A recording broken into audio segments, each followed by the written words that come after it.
Hello folks, first of all, before I get started, if you would like a model just like this, look at the paint job on this bad boy. If you want a model just like this in your collection, then make sure you head over to our new channel sponsor, or one of our new channel sponsors, and that is Grimdark Painting.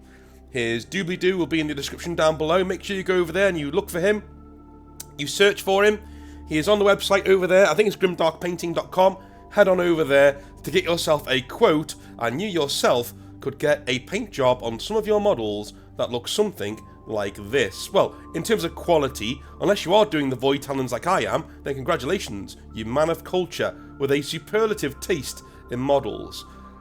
This is the website, grimdarkpainting.com, and also email if you want to get a quote down there at info@grimdarkpainting.com. Use the promo code Northern Exile when you're getting your order to get yourself 10% off of your painting fees. And he can paint up for you something that looks very, very, very, very similar in quality to something like this. I'm reliably informed that this isn't even the highest standard he does. An average standard model this is. So, if you're impressed by that, then maybe head over onto his website, have a little look at what he can do, and maybe, just maybe, order yourself some models. Let's get stuck in, shall we? So, Hobby Nightmares time, and today we are talking about, well, one of our Hobby Nightmares deals with something very close to my heart, and that is tabletop RPGs. It's been a while since we've had one of them, and an entire campaign being annihilated by somebody's bad attitude at the table. We'll get into that a little bit later on, but first, Zanik says, "Hello North, you may call me Zanik." Okay, cool, I have done. Or Zenik, is it? Zenik? Zanik? I'll call you Zenik, why not? "Hello North, you may call me Zenik, and I hope you're doing well, mate." I'm doing quite well, thank you. "I will warn you now, I am autistic, so there may be some spelling mistakes and grammar oddities whilst you are reading this. I apologise in advance. All's well so far, man. I think I read this last night, and it was very nicely written, so well done to you. To start off, I feel that it is necessary to give you some context about where I was mentally at the start of the hobby, at least my hobby." Okay, that's fine. I don't often get context like this, so yeah, jump in. To begin with, I had just finished my 4th course whilst attending college. I am English born and raised, and the course I had finished was a welding and fabrication course. Oh, okay. Heavy duty stuff. Heavy duty. It was a grueling slog of a course to get through, and even pass, which I had luckily managed to do. My tutor was a complete beastard. An unstable man who would throw large chunks of metal at students if they didn't do what he said. At the end of the course, I was drained mentally and physically due to the harsh working environment. My god, yeah, that's got to turn you off the job completely, right? I will say a lot of builders and welders and painters and all this, they are quite harsh on people when there's in certain forms, you know what I mean? They can be quite an eclectic bunch to get to know, because they're in quite stressful situations. They're on building sites, do you know what I mean? Yeah, I've grown up around them. My entire family are bricklayers and builders and all that kind of a thing. Anyway, that day I said I wouldn't become like my tutor because I could tell I was starting to become him. My temper for people was at an all-time low. I was always so angry for no reason whatsoever. I also felt like I couldn't trust people again. It felt like I was a knight unable to fight back the inky darkness that were my inner demons. Oh, for somebody who's got autism, you're very good at, like, you know, creative writing. You should get involved in that, man. You might get something out of it. Now, on to the actually redemption part of my story. After my welding and fabrication, I decided to step onto a level 2 media production course. It is there that I met the man who showed me that I was worth something. We'll call him Davey for this short story, okay? When I joined the course, Davey and I quickly became friends. In the first month of doing this course, he showed me a little game called Warhammer 40,000. I'd never heard of Warhammer before I met him. So after college one day, we headed to the local Games Workshop store and I was honestly blown away and a bit intimidated by it all. All of the models and the idea of building and painting was a bit overwhelming, but with a bit of encouragement, I bought my first model, a Lehman Russ battle tank. When I got home, I built it and I even painted it. Yes, the paint job was god-awful, but I felt proud that I had done something different. Pretty soon, I had a 1,000 point army of Imperial Guard doing 9th edition, and then came with a new problem, one I am glad to say I rid myself of. Yes, North, you guessed it. I was a very sore loser. My first game with Davey was a bit of a mess. I'm seeing a lot of past traumas, getting sucked out into the open here. Don't worry too much about that if you're starting in the hobby. The hobby does this to people, right? If you've got past traumas or chinks in your armor of your personality, the hobby kind of exposes them. Don't panic about it, but it does. It kind of just, pulls them to the surface. Don't look at that as a shameful thing. Look at it as an opportunity to stand back, analyse what's surfaced, and then, fix it and get on with your life. Same thing for, a doctor might examine your fluids, right? He draws the fluids out, and he wants to see, it could be blood, could be whatever, could be phlegm, could be whatever, right? He draws it out, and he examines it to see what's there, what the problem is, and then he fixes it. You're doing the same thing in 40k. The game will bring out in you parts of your personality and chinks in your personality that you may not have even realised were there. They'll come to the surface. You need to look at them, step back, examine them, understand them, and then fix them. That's the healthy thing to do. It being a Guard versus Chaos game, I had lost pretty badly too, and it kept happening. No matter how much I changed my list or army, I just kept losing. I'd only ever managed to get one win during 9th, and even when I did, I wasn't really satisfied. Okay, well maybe you're getting the wrong side of the hobby. Do you know what I mean? I don't know, maybe you're into the... You show me that you're into the building and painting side, you loved that, and you're not enjoying the game no matter how many games you play. Winning and losing shouldn't matter. If it does matter, man, unless you're on the tournament scene, you're playing the wrong game. You're playing the wrong game. Warhammer 40,000, it really doesn't matter who wins and who loses, because the game's absolute fucking tosh. It's nonsense. The rules are terrible. Absolutely terrible. And the rules are not made with balance in mind. They're just not. Okay? So going into a game of Warhammer 40,000 expecting an honourable stand-up battle, it's kind of like going into a boiling hot water pool with a chocolate bikini and expecting it not to melt. You know what I mean?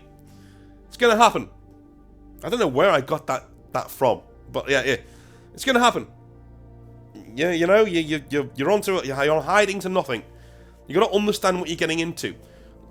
Enjoy the game for what it is. Leave winning and losing to the tournament people.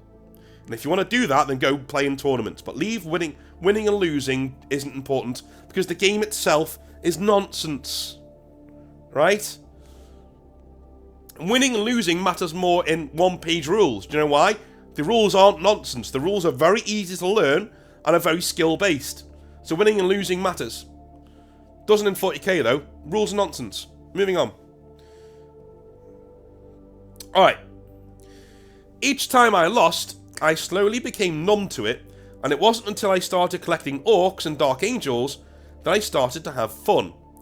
I do mean real fun this time. I had also begun getting heavily into the lore about all of the wacky dumb adventures the orcs were having in the setting. Okay.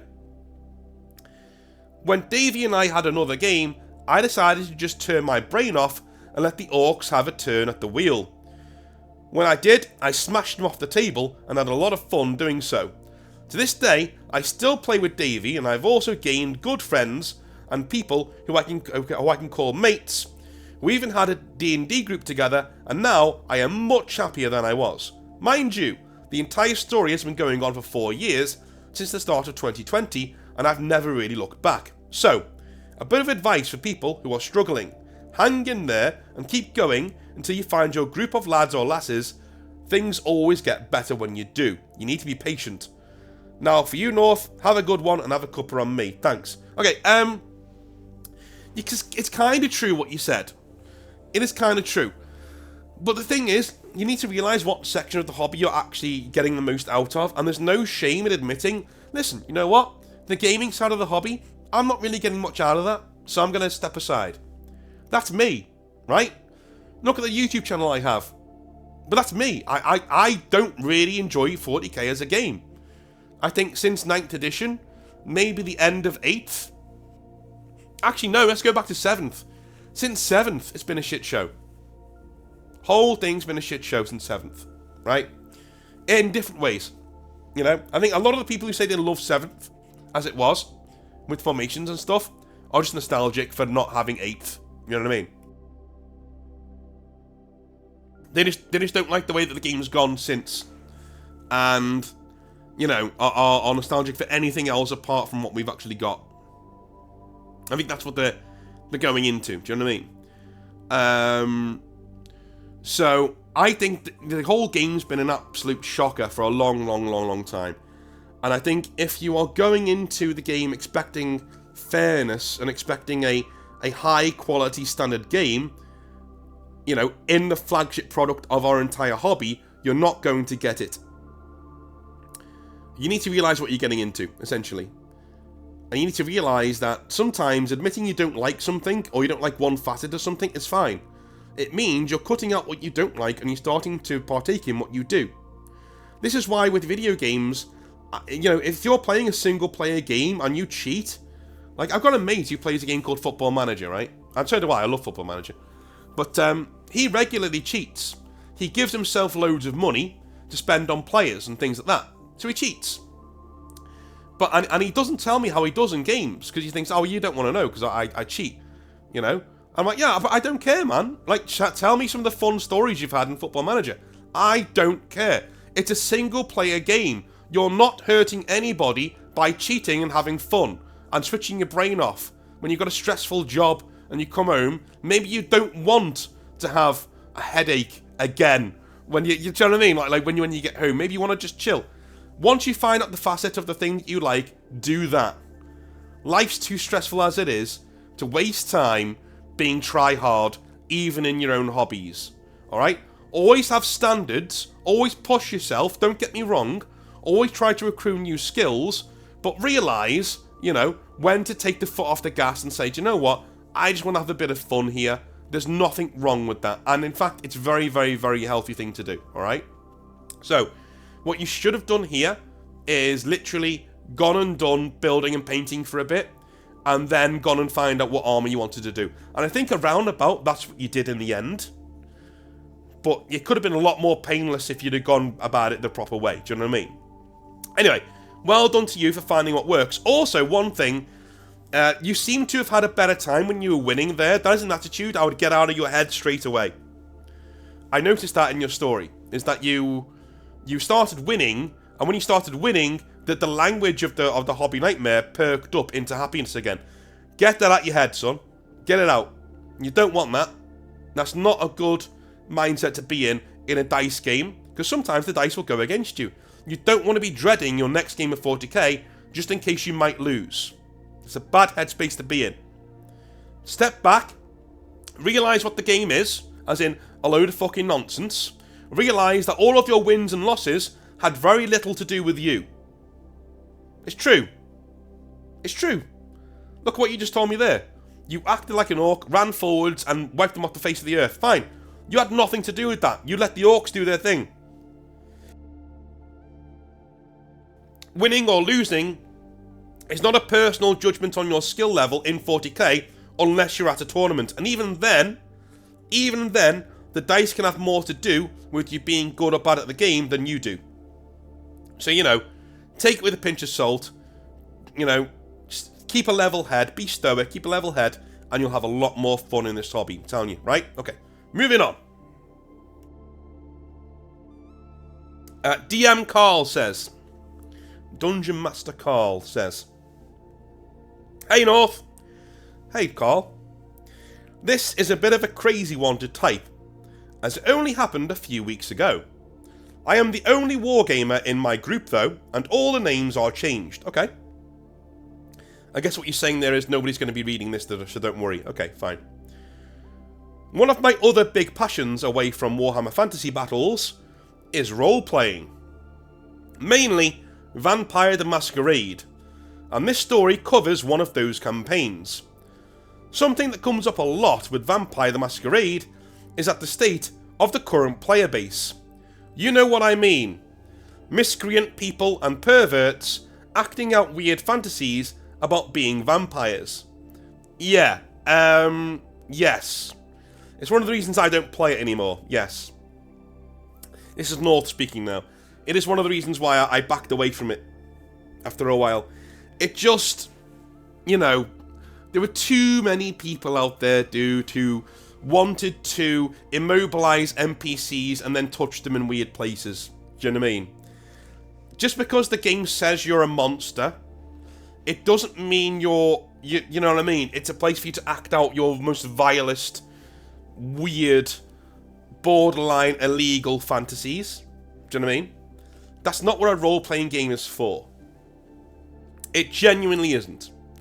If you've ever done that in a game, go fuck yourself, get in the sea. You know, I would say get laid, but you don't deserve to, so. Anyway, carrying on. I am happy to say, that's not my table. Good. I'm a player and a veteran of my friend Liam's games. He's a great storyteller. A storyteller being the version of a DM in Vampire the Masquerade.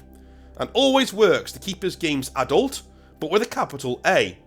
This means that while mad stuff goes on in his games, often of a very dark nature, respect is always kept and never steps over the line at all. That's how you play Vampire, at least to me. Yeah, me too. Yeah, the story can get dark, but that doesn't mean, you know, it's a place for you to be a fucking miscreant a lot of the time. This story is about Mary, a character who had seen a YouTube series called LA by Night and thought she was the main character of our entire campaign. Oh god. There is nothing worse in role-playing than somebody who has seen Critical Role or LA by Night or any of these other series that are fine on their own and fine for what they do, but they think that's how you play. That's the correct quote-unquote way to play. Do you know what I mean? And everything needs to be just like that, or it's not done properly. You know? That's the worst. That is the worst. And I really, really, really hope that that goes away eventually, because the amount of tables that I've seen split by that kind of thing over the years since those things have come out is horrible. You know, this is how you play D&D. This is how you play Vampire. And if you do it in any other way, you're doing it wrong. So, okay, cool. If you're not Matt Mercer, you're DMing wrong. So, okay, alright, mate. Alright, fine. You know, and all these people who tend to come into the hobby from viewing things like that, they always have this main character syndrome. Like, they have to have this incredibly tragic backstory. They've got to have a backstory where they've done most of the things in the world already, so why would you be adventuring now? Do you know what I mean? Role-playing is about nuance. It really is. It's about knowing when to take your foot off the gas more than anything else. You need to create a character who has a reason to adventure. You need a reason to be adventuring. If you're already half a god, or you're already searching for your long-lost sister, you know, or slash lover, or whatever, you know, because you're a miscreant, why would you be adventuring?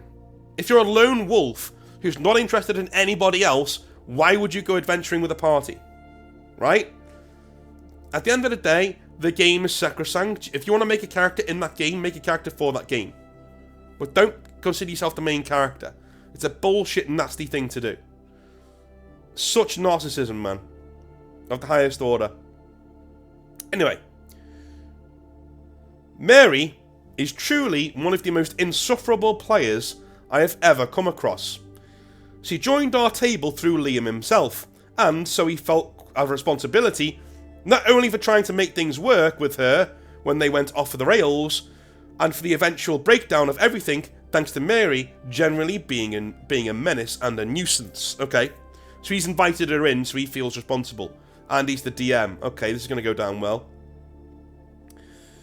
So we were starting a new campaign, and all came up with our vampire clans. I was a Ventru, essentially somebody obsessed with power and kind of a blood snob, as in I can only drink very high quality fresh blood. We had a Gangrel, who will be called just that in this story, essentially a vampire ranger who is good with animals, and a Nosferatu, who will be called that for simplicity as well, who is essentially a Nosferatu from the movie, so ugly he needs to hide himself or break the masquerade entirely. The masquerade, for those of you who don't know, is important to this story, and is the law in vampire society that vampires must remain hidden in plain sight of humanity at all times, as a united humanity against us would spell the end of the kindred. Vampires in this setting. Okay. I know all this, but yeah, it's good to read out so people know what you mean when you say certain things. I like this. Mary was a Bruja, essentially a revolutionary in vampire form. Rebellious, physically powerful, a brawler. That's what a Bruja is. I will say this. There are a lot of people on the left-leaning persuasion who like to preach, who will elect to play this clan, and it has led them to have a bit of a reputation on the tabletop in the Vampire Masquerade community. It may be unfair, but when a Bruja turns up, a lot of people at the tabletop seem to roll their eyes these days. It's a shame. There used to be a generally awesome clan, as they all are, but modern politics seeping into tabletop RPGs as a space has generally corrupted them to be the cesspool where those guys, quote-unquote, ended up playing when they played Vampire the Masquerade. And, as you may tell, Bruja vampires and Ventru vampires tend to not get along. Okay. Cool. So, with the stage set, let's dive in. I'm guessing the Ventru and the Bruja don't get along because Bruja are like, fuck the man, fuck the power, and the Ventru are like, I am the man, I am the power. Okay, cool. So, with the stage set, let's dive in. The setting itself was London in the present day, diving around the night and solving problems for the top vampire lords of the city who operated from behind the scenes. The thing to know about vampire society is that the bosses you get your jobs from, the older vampires, are generally able to squash you like a bug and would actually maybe enjoy doing that depending on who it is. Our particular overlord was the Baron of Soho, Lucius, who was a Ventru, like me, who owned a lot of the brothels and clubs in the area. Essentially, the Prince of London owns the city from the shadows as his domain in vampire society, and Lucius looks over Soho for him. Essentially, that made him our immediate superior, okay? Right. A typical Ventru, Lucius was aloof and uncaring, but there was a definite hint that there was more to him than that. He would often go out of his way to tell us to keep casualties to a minimum out there on the streets when on jobs for him. He told us to drink blood only from his willing thralls. In general, he wanted very little collateral damage and for everything to run as smoothly as possible with no deaths. Eventually, we found out that Lucius was actually an old police chief from the late 1800s, and that being under his tutelage was kind of seen as a finishing school for kindred who were earmarked for big things. The Prince of London himself was once a disciple of Lucius. As you can tell, Liam put a lot of effort into building the world and narrative around us as we went. Now, let's talk about Mary. I will tell you how she hated Lucius properly in a minute, but for now, as soon as she heard that Lucius used to be a police officer, that was it. She wanted this guy's blood, and nothing we could do could really stop her from trying to do so either. Oh my god. Apparently, a longtime friend of Liam's, who had gotten back into contact with him, originally, Liam was interested in Mary romantically, as she was very pretty and had her own Twitch channel that was actually going pretty well. Of course it was. She's female, pretty, and on Twitch, dude. She can't fail. Anyway. Especially if she's showing some boob. He invited her along after not seeing her for many years, but asked me to be cool as he kind of liked her. Fair enough, I thought. When she turned up, she looked like your typical female Twitch streamer. Blue hair, slim, wore a The Force is Female t-shirt with rainbow flags on it, and a fucking tail. Yeah, a tail. Very pretty, don't get me wrong, but she immediately got off to a bad start with me by bringing politics into her introductions. Things like, and I quote, "There were too many white men in my last campaign," unquote. Oh my god. And I quote, "Every NPC you come across should be automatically bisexual, you know, for romance purposes," unquote. Fucking what? I'm a black guy, so she obviously felt she had an ally here in me. She didn't. Her assertions were mental, and her outlook was mental, good lad. I could tell my man Liam was onto a big loser here, even if she did end up riding it for a bit. These comments, though, did not stop here. They were generally thrown in throughout our playtime, and when she announced her self-insert Brujah character, I cringed a little inside, and kinda knew this campaign would not be long for this world. Mary, as I said before, had an instant dislike of Lucius and my character both. When I revealed I was a Ventru, she literally looked appalled and told me, and I quote, "Why would you willingly work for a white man?" Unquote. Okay, dude, that's the most racist thing I've ever fucking said. It's not ever said, ever heard. That's horrible. How can you say that to a So a black dude's sitting there at your table, chilling, doing some role playing, and his character is working for a boss in England, so automatically that's a white person, and you say, "Why are you working for a white?" Do you know how racist that is? Not to the white guy, to him. You're implying that if he just has a job, he's a slave? Why does your mind go there? That's very interesting, isn't it? Because I didn't think of that. I just thought, oh, that's a bloke and he's got a job. Cool. So why do you... Do you know what I mean? I don't know why your mind goes there. No. Anyway, I gave her a really puzzled look and finally shrugged. And I said, "My character doesn't see race, he's a vampire. He sees power and other kindred." Bullet dodged, we continued with the game. Man, you're a bigger man than I am. You probably remember that Lucius asked us to keep unnecessary killing to a minimum, right? Yeah. Well, Mary went against anything he said in a constant attempt to rile him up or rebel, quote-unquote, against his authority.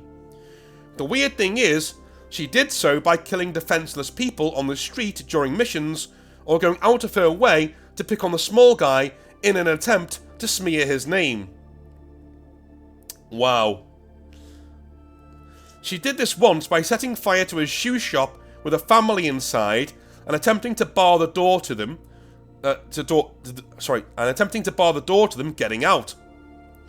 I just snapped finally. I rolled to blood buff my Ventru and sparked her full force in the face with a punch that sent her flying down the street. I then pulled open the door and went into a complete frenzy. Why? Vampires hate fire. I lost control of my character for a bit as Liam rolled up to see what had happened, and, unfortunately, my character killed the family as they left the building. Oh no. This is a core mechanic of Vampire the Masquerade. You can go into a frenzy or your inner beast can take over, meaning that you do things that you are not under your control at all. This happened to me and I hated it. My character hated it. He did not want to kill innocent people, and Mary's actions had put me in that position. I told her as much later, in character. She just shrugged and gloated, saying, "I'm a rebel. I rebel."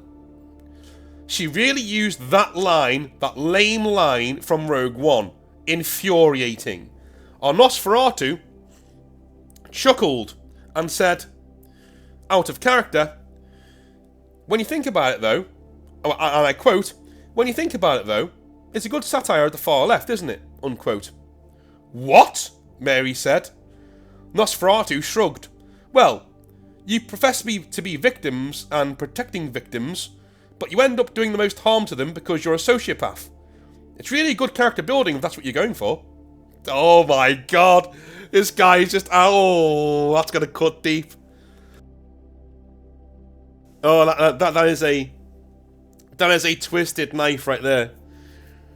You profess to be victims and profess to be protecting victims, but you end up doing the most harm to them because you're a sociopath. It's a really good character building if that's what you're going for. Oh my god, dude. Oh my god, that is... There's no fat... I've said that before, there's no fat on that insult. Do you know what I mean? It is straight to the heart. A twist and a pull out. Oh my god. "I wasn't, and that's a load of fucking nonsense," she said. Oh my god, that's another self-own then. So she said, "That's not what I was going for. I'm not good at this game." Okay, fine. "I need to say here that I, myself, am a lefty. Straight up. I just find the rampant perversion of my political beliefs by deranged people like this to be frankly insulting. The rest of the table felt the same way, as we had very similar political beliefs. I mean, we've all been on marches, for fuck's sake. She even rubbed us the wrong way." Oh my god. Yeah, you know, you're when you've got... Guys, if you've ever been told by a liberal that you're a moron and like a woke piece of shit, that's the one you should listen to, right? When people on the right tell you that you're woke, this and that, yeah, all right, you know, if you respect their opinion, take it to heart. But at the end of the day, you're on opposite ends of the spectrum, right? Anything not centre or right is gonna look like a lefty thing to them. But if you're told by your own side, dude, you're a bit of a douche, that's the one you should listen to. That's the one you should listen to, right? When you start forcing liberals into the centre, or even to the right, that's when you're getting it wrong. Because some of the most loving, understanding, beautiful people I know are all liberals, you know? I know I live in the northwest, so most people are up here. But, yeah, but I've seen most of them start to drift towards the centre, or even to the right, because they're just like, yeah, but we're sick of this. This isn't us, you know? People are generally starting to wake up. Don't be that guy. Don't take it that far, alright? Political extremism is a disease. It's a cancer. It is a cancer. And it gets people killed. Its end goal is to get millions of people killed. Doesn't matter if you're on the far right or far left. The end goal of political extremism is to kill everybody who isn't you. That's literally it. If that's what you want, continue going where you're going. No problem. You know, if that's what you want. It's not what I want, though. Alright. Carrying on. Now, North. I would love to say there was a big blowout argument here, but we just aren't that kind of people. We rode with Mary until the natural conclusion of the story arc's first season, quote-unquote. Eventually, Mary told us that she got a lot of inspiration for her character from Annabelle on LA by Night, but that they had a better storyteller on that show. Why? Because the LA by Night storyteller gave in to Annabelle's every whim and never let her face any consequences for her actions. I remember, I watched that show. She was fucking insufferable. That was the last straw that made me just message Liam and tell him that whilst I loved his games, his style, and all of that stuff, but I was kind of done. It was just too much of a chore to play with her. Okay, I agree with the LA by Night thing. I'm not sure. I think she was played by Erika Ishii, right? I'm not sure whether Erika's just an amazing actress and pulled that off so well, or whether those are Erika's own beliefs too, or whether it's kind of both. But she did an amazing job of playing a far left-leaning vampire who just preaches all the time. I think the fault there did lie with Jason Carl, who is the DM, the storyteller, because he didn't rein her in. The world didn't resist her at all, you know? The entire world acquiesced to whatever Annabelle wanted to do. Because of her politics. Because you can't be seen to go against their politics, because, you know, the people might think that you're some sort of, that you might not be woke. And we don't want that now, do we? Do you know what I mean? People, it's quite terrifying how people can't seem to differentiate fiction from reality. Do you know what I mean? You should be able to go against political beliefs in a game if you want to push back against that character to give them some adversity to go up against, right? If a character has no adversity, they're not interesting. If a character's perfect, they're not interesting. And that's what Annabelle was. She was genuinely the perfect leftist ideal, right? And she got everything that she wanted, and any of the drawbacks she came up against, she instantly just bypassed, right? And yeah, she was played really well. I will say that Erika Ishii did an amazing job. But I do think the storyteller let down the table and it got away from him in the end because she couldn't be tamed. He refused to. He refused to give her any adversity to go up against. Any chance to change as a character. And when she finally did kill somebody, because she was like, I'm never going to kill anybody, from what I remember, right? I'm never going to kill anybody. So she was a vampire who never killed. Can you imagine how many more people she got killed by not doing that? Yeah, loads. And finally, her big moment was killing somebody right at the end who deserved to be killed. When it was too far gone at that point, you were just rolling your eyes going, dude, even if you do it now, it's so long in the tooth, who cares? Do you know what I mean? And at the end, she hadn't changed the character at all. She was the same character that she was. That was my hang up with it. I know you've got a different hang up here, which is fine. In fact, no, it's similar to mine. It is similar to mine. Yeah. But make sure that your characters, your players, are coming up against adversity in your games. You can't change a character by just standing there and doing nothing, right? They're not living in the modern world. They don't have therapists. So just be careful, right? Right. Carrying on. Liam told me not to worry, as the campaign was now over anyway, as he couldn't justify Lucius not just murdering the shit out of Mary anymore. He messaged us all in the group, telling us that he had family stuff to take care of, so he couldn't GM for a bit. We all kind of knew why, really. He quit, and we still haven't played Vampire with him to this day, but I'm trying to get something sorted for the summer. Sorry if this was such a bummer, Carl. It kind of was. I don't like seeing campaigns fail in this way. It really does strike me right in the heartstrings, because as a DM myself, it's not fun seeing these things fall apart. It's just terrible, you know what I mean? But you need to make sure that you're giving your players, walls to climb over. You know, if your character's walking across the road, that's not interesting. Seeing them climb over walls, that's interesting. Do you know what I mean? But yeah, it seems like this is what this guy did, and she didn't like it and pushed up against it, and it kind of ruined the atmosphere of the gaming table, which, to me, is a shocker. Don't do that. Don't ruin other people's good time. Please don't do that. There's no need to. If it's not for you, walk away. Go and play in another game somewhere else. Looking at the space now, the tabletop RPG space, if you're a far left person, or even a far right person, but mainly a far left person, right? and you're in the tabletop RPG space, there are so many games and tables for you right now. You are the majority right now. Go and find another table. Alright? Leave the normies to it, please.